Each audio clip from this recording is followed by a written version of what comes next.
नमस्कार दोस्तों, कैसे हैं आप। मेरा नाम है आकाश और ज्ञान राही यूट्यूब चैनल पर आपका बहुत बहुत स्वागत। आज का हमारा टॉपिक है राष्ट्रपति पर महाभियोग की प्रक्रिया या procedure of impeachment of the president. तो चलिए स्टार्ट करते हैं। सबसे पहले बात करते हैं कि ये महाभियोग या इम्पीचमेंट आखिर होता क्या है। तो दोस्तों, यह एक अर्धन्यायिक प्रक्रिया है जिसके माध्यम से राष्ट्रपति को उसकी पदावधि के दौरान ही उसके पद से हटाया जा सकता है। कहने का तात्पर्य है कि राष्ट्रपति को उसकी 5 वर्ष की अवधि पूर्ण किए बिना ही उसके पद से हटाने की जो प्रक्रिया होती है, उसी प्रक्रिया को हम महाभियोग या इम्पीचमेंट कहते हैं। अब ये प्रक्रिया अर्धन्यायिक क्यों कहलाती है? तो दोस्तों, इसके पीछे 2 कारण हैं। पहला ये कि राष्ट्रपति को उसके पद से हटाना एक प्रकार की पनिशमेंट है, एक प्रकार की सजा है, इसलिए ये क्या हो गया, न्यायिक। लेकिन पनिशमेंट देना तो न्यायपालिका का काम है और यहाँ पर महाभियोग कौन चला रहा है, संसद, इसलिए हम इसे न्यायिक की जगह अर्धन्यायिक प्रक्रिया कहते हैं। अब दोस्तों, एग्जाम के पॉइंट ऑफ व्यू से एक आर्टिकल याद रखिएगा, वह है 61।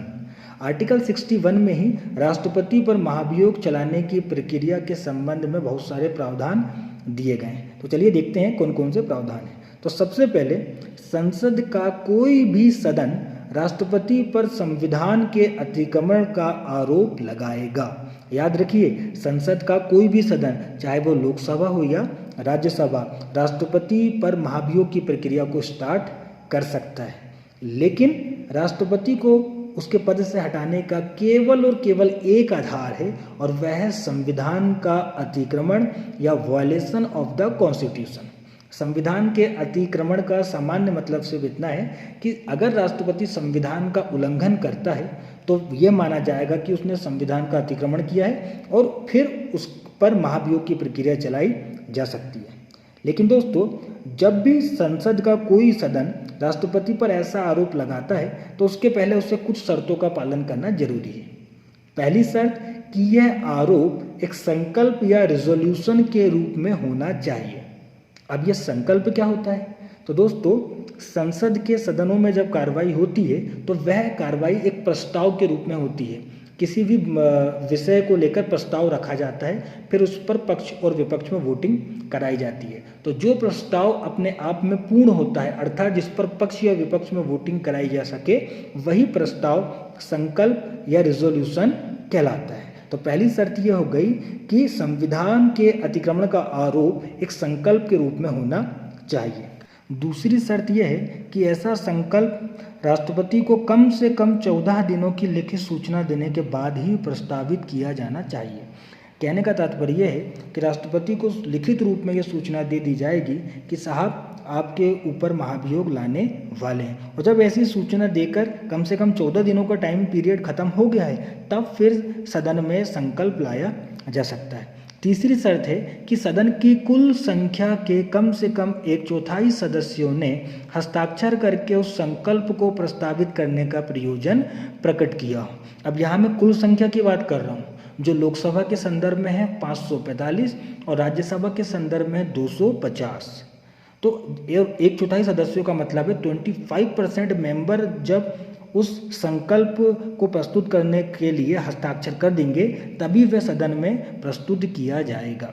इन तीनों शर्तों के बाद एक अंतिम शर्त यह होती है कि सदन की कुल सदस्य संख्या के कम से कम 2/3, याद रखिए 2/3 बहुमत द्वारा ऐसा संकल्प पारित कर दिया गया हो।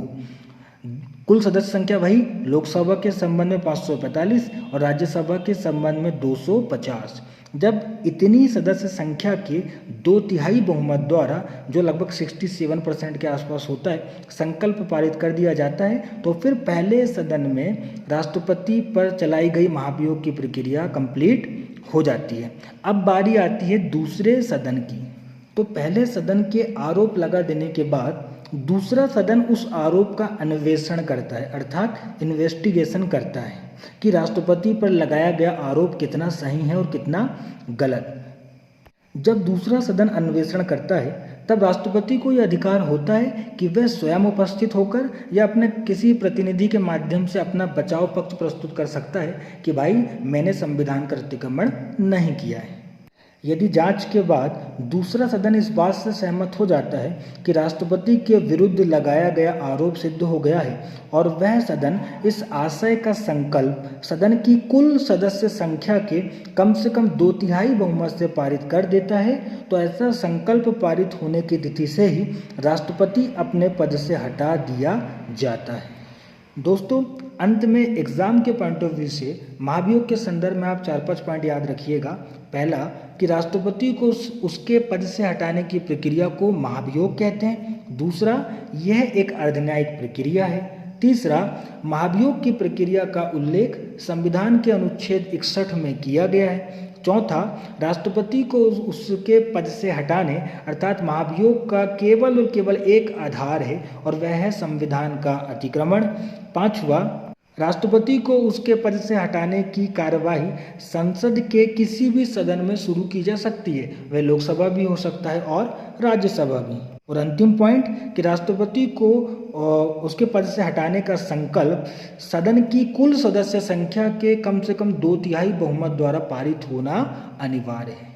तो दोस्तों, ये था हमारा आज का कार्यक्रम। उम्मीद है आपको ये वीडियो पसंद आया होगा। प्लीज़ इसे लाइक, कमेंट्स और शेयर करना मत भूलिएगा। धन्यवाद।